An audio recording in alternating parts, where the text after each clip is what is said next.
Вітаю вас! Це програма «Час перших» і я, її ведуча Оксана Діптан. І сьогодні у нас в гостях В'ячеслав Храпа. В'ячеслав Храпа – підприємець з 12-річним досвідом роботи. Розпочав займатися бізнесом, ще будучи студентом, а перші реальні гроші заробив вже у 21 рік. Зараз В'ячеслав є співвласником будівельної компанії «Лінія комфорту» та одним із засновників компанії з виробництва авторських меблів з натурального дерева «Цех 72». Вячеслав, добрый день. Добрый день.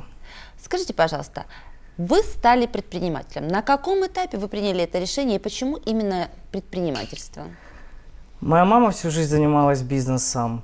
Я наблюдал за ней, как она ведет свою деятельность, что она свободно планирует свой график, может полететь за границу. Я обратил на то внимание, что она может жить не так, как все. Она могла себе больше позволять, чем другие люди в то время. И для себя я тогда принял, что я хочу стать предпринимателем. И в 20 лет я начал свой предпринимательский путь. Ну, как будто бы предпринимательство равно свобода. Свобода выбора, свобода движений. Да, это, я бы сказал, так, свобода выбора, свобода движения, это творчество, это движение вперед, это очень много зависит от тебя. Но здесь же очень много и ответственности параллельно. Однозначно, конечно, куда без этого. Если ты хочешь свой бизнес, это большая ответственность. Расскажите, пожалуйста, о направлениях бизнеса, в которых вы работаете. Основной вид деятельности – это строительная компания «Линия комфорта», которой являюсь соучредителем этой компании. Мы занимаемся производством и установкой защитных ролет, гаражных ворот, въездной группы, автоматика, маркизы, оконные конструкции. Второй вид деятельности – это новый проект «Цех 72». Мы производим мебель в стиле лофт и скандинавском стиле с натурального дерева.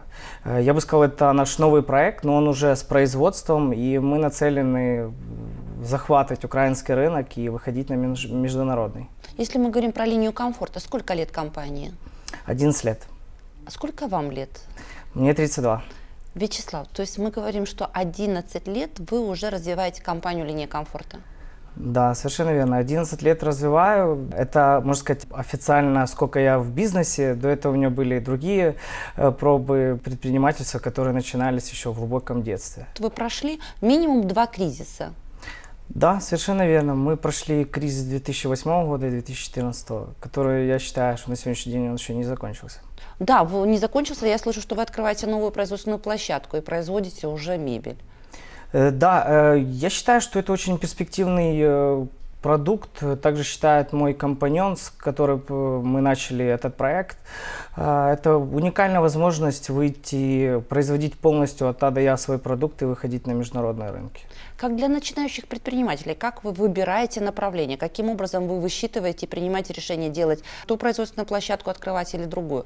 Почему выбрали ролеты? Почему сейчас мебель? Ну, на тот момент, 11 лет назад, это было предложение от моего компаньона заниматься окнами, ролетами, воротами. А у меня было большое желание заниматься бизнесом, и как-то эта идея просто вот так вот родилась, и мы ее начали. Вот с чего начинать предпринимательство? Ну, я бы дал такой совет. Если тебе кто-то предложил, или ты хочешь этим заняться, в это надо влюбиться. Второе, это должно быть твоей главной целью.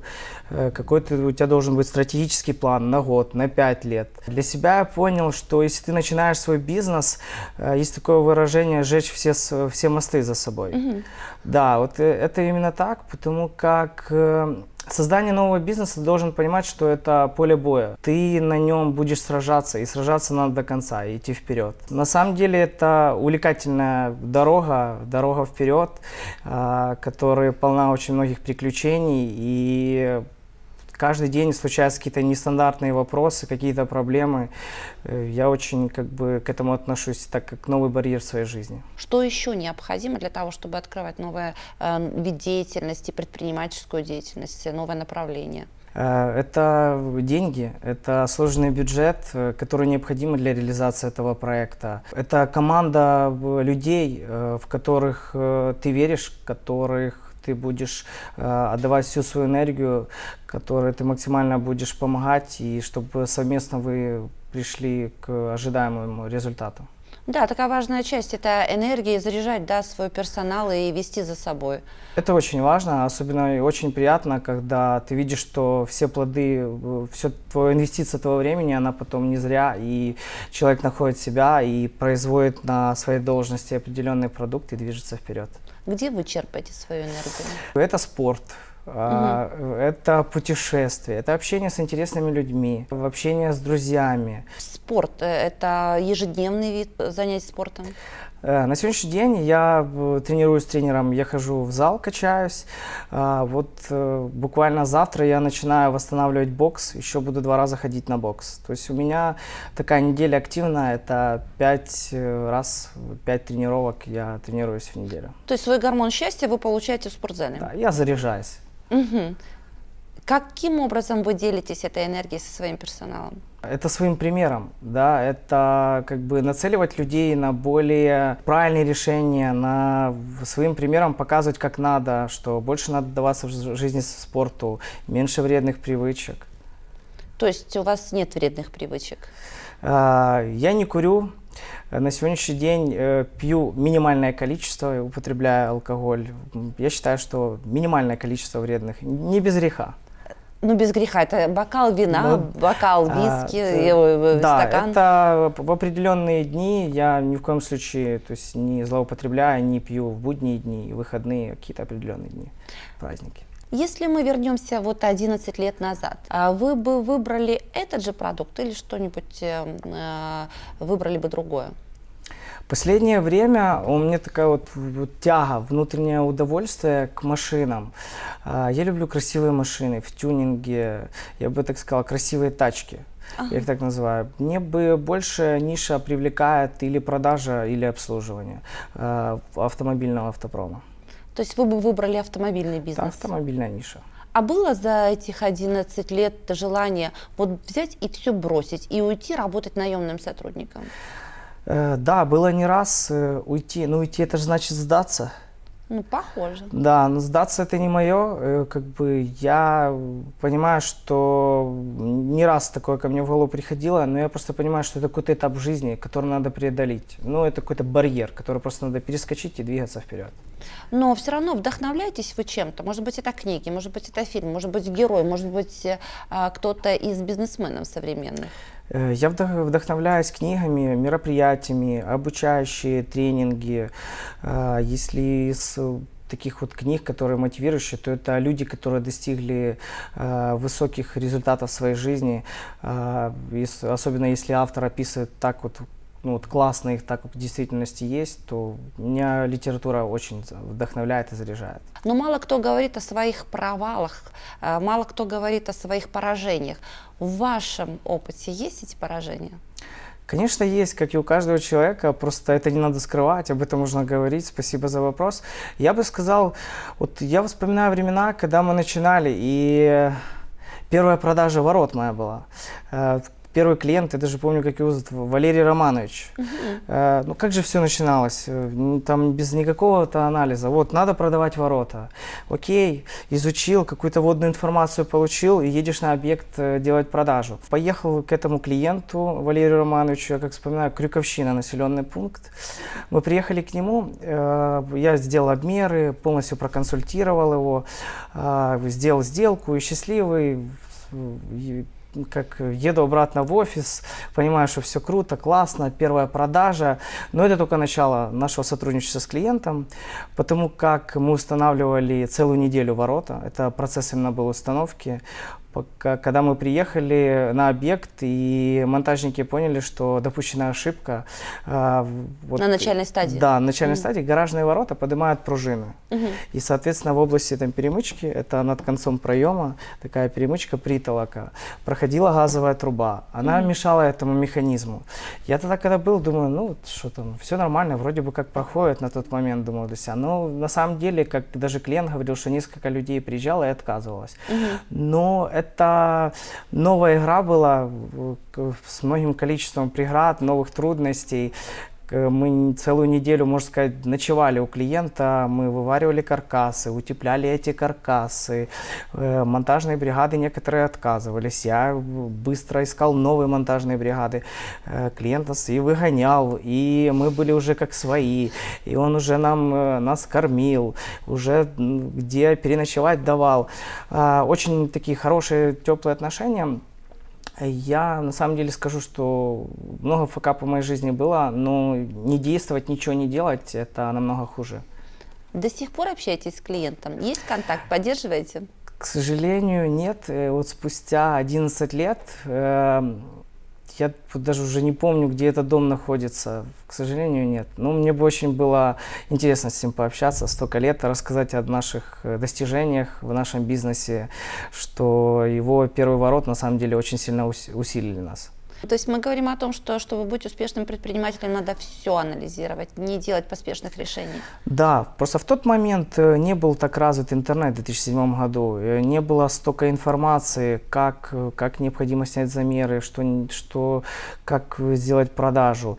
И все так, да, внутренним желанием, то есть как-то быстрее заполучить, сделать реализацию сделки, оно эмоционально больше двигало вперед. Да, но вот вы тоже так в начале нашей беседы говорите о том, что все-таки предпринимательство и собственный бизнес – это в какой-то степени война и в какой-то степени конкуренция. Если мы говорим о ваших конкурентах, чем вы отличаетесь от своих конкурентов? Мы с каждым годом усовершенствуем свой продукт. Мы называем наш продукт ценный конечный продукт. Ну, проясню. Мы предоставляем, работаем с каждым годом над качественным предоставлением сервиса. Мы также постоянно развиваем наш персонал, повышаем уровень компетентности. Что касается установки, то мы обучаем монтажников, делаем срез знаний. Аналогично мы делаем проверку, то есть тайного покупателя, чтобы понимать, на чем, где наши узкие, да, можно сказать, как такового дела качества нету, но на каждом посту есть человек, который контролирует процессы. Что является вашим мотиватором в бизнесе? Является мой компаньон. Угу. Где-то моя супруга тоже является мотиватором в бизнесе, потому как она тоже в бизнесе. Вы работаете с супругой в одной компании? Нет, моя супруга параллельно развивает свою компанию. Она занимается посуточной сдачей недвижимости. Угу. Есть ли в вашем бизнесе или в бизнесе смежном ваши кумиры? У меня как таковых кумиров-то нету. Я просто вот есть люди, которым я восхищаюсь. Это такие, как Ричард Брэнсон, Илон Маск. Это те люди, которые, какая бы ни была сложная ситуация, они всегда находили решение и двигались вперед. Это действительно крутые люди, которым стоит восхищаться. Вячеслав, какая ваша личная цель в бизнесе? На ближайший год моя личная цель – это оптимизировать все бизнес-процессы в компании для того, чтобы выйти с операционной рутины и стать над процессами. Сколько компаний на сегодняшний день на территории Киева предлагают ворота? Я думаю, за 100 компаний перевалило. Если мы говорим о вас, почему потребитель выбирает вас? Потому что мы та компания, которая им нужна. Потому что мы заботимся о своем клиенте. Мы делаем так, чтобы люди, которые с нами сотрудничают, да, которые делают у себя ремонт в доме, строят себе дом, сотрудничая с нами, они получали от этого удовольствие. И, как правило, от этого и повышался уровень их жизни. Есть ли такие истории, когда клиент начинал с вами в 2007 году, 2008 году, строил один дом, потом строил второй, он все равно по-прежнему обращался к вам за установкой? Есть, и это самый лучший показатель, я бы так сказал, потому что в 2007 году мы поставили, он рекомендовал, уже дети начали его строиться, и мы устанавливали для его детей продукцию. Самый лучший показатель – это когда к тебе обращаются снова и тебя рекомендуют. Ты понимаешь, что ты правильный продукт создаешь, правильно его предоставляешь для клиентов, и ты на правильном пути. Даже больше здесь про сервис, я бы так сказала, не только сам продукт. Конечно. У нас как бы не прямая продажа, у нас, то есть это от замера, производства до установки, то есть это комплекс услуг. Если мы говорим за 11 лет, какое количество клиентов вы обслужили приблизительно? Где-то более 8 тысяч клиентов розничный отдел обслужил. И у нас же есть дилеры, это компании, такие же, как розничные, которые с нами сотрудничают. Я думаю, там сотни тысяч. Сотни тысяч. Да. Скажите, пожалуйста, сколько поставщиков вы сменили за 11 лет деятельности на рынке? Вы знаете, мы сменили немного поставщиков, там несколько, потому как основной продукт ролеты и гаражные ворота мы работаем с одним поставщиком, компания «Лютех». Компания очень мощная на рынке, она представлена в 65 странах Европы и мира, и у них очень четкий системный подход. С ними, вот как мы начали сотрудничать еще в 2008 году, мы поработали с парочку компаний, и очень плотно все это время двигаемся. Мы на сегодняшний день являемся их официальным партнером, были признаны золотым партнером. Я вообще привык создавать и строить отношения с надежными компаниями. И, наверное, так сложилась ситуация в жизни. Мне повезло с поставщиком. И я очень доволен, что так сложилось. Могу ли я утверждать тот факт, что такая системная работа с одним поставщиком или стабильная работа – это тоже залог успеха? Однозначно. Вы развиваете друг друга. С одной стороны, он развивает тебя, поддерживает всеми там возможными там POS-акциями, там, мероприятиями, там, бюджетами, если ты его клиент из топовых, однозначно у них есть маркетинговые бюджеты, которые поддерживают твою компанию, но и также ты развиваешь его бизнес, ты делаешь оборот для этой компании. Угу. Ну, а как же тогда контроль тенденций на рынке, инновационные технологии? Успевает ли ваш поставщик за всеми требованиями рынка? Да, я хочу сказать, что он лидер украинского рынка, и с каждым годом он придумывает новые решения. Допустим, на сегодняшний день мы можем управлять, как бы создавать хорошее решение. Это система «Умный дом» для клиента. Клиент может находиться в любой точке мира, где он с телефона на приложении может открыть-закрыть ролеты, управлять своим освещением, управлять воротами, при этом не находясь дома. Просто для этого необходимо Wi-Fi модуль. По интернету он управляет всем своим домом. А как вы распределяете свой план действий? Потому что по бизнесу, я слышу, планирование есть. А личная жизнь как планируется? Я вообще такой человек, я люблю планировать. Я всегда не начинаю неделю не спланировавши. Я не заканчиваю неделю, не подведя итоги.